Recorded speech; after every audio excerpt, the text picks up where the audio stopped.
Hi friends, ఈ video నచ్చినట్లయితే like చేయండి, సబ్స్క్రైబ్ చేయండి. ముత్యాలు రూపకి శ్రీమంతం కార్యక్రమం ఏర్పాటు చేస్తూ ఉంటుంది. ఇక సూర్యప్రతాప్ రూపను దీవించడానికి వెళ్తూ ఉంటే స్వామీజీ రూపంలో ఉన్న రేణుక ఇక పెద్దయ్య గారు దీవించి వెళ్ళిపోతే ఎలా, కడుపు నాటకం పెద్దయ్య గారు ఉన్నప్పుడే బయటపడాలి అని చెప్పేసి రేణుక ప్లాన్ చేస్తూ ఉంటుంది. ఇక సూర్యప్రతాప్ రూపని దీవించబోతూ ఉంటే ఆగండి అని చెప్పేసి రేణుక అనేసరికి ఏంటి ఏమైంది అని అందరూ కూడా షాకింగ్గా వింటూ ఉంటారు.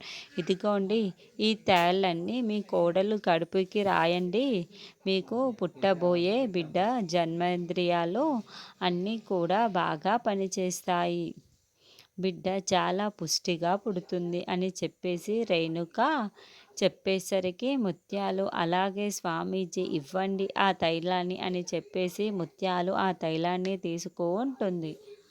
ఇక అలా చెప్పేసరికి రాజు, రూప, విరూపాక్షి అందరూ కూడా షాక్ అవుతూ ఉంటారు.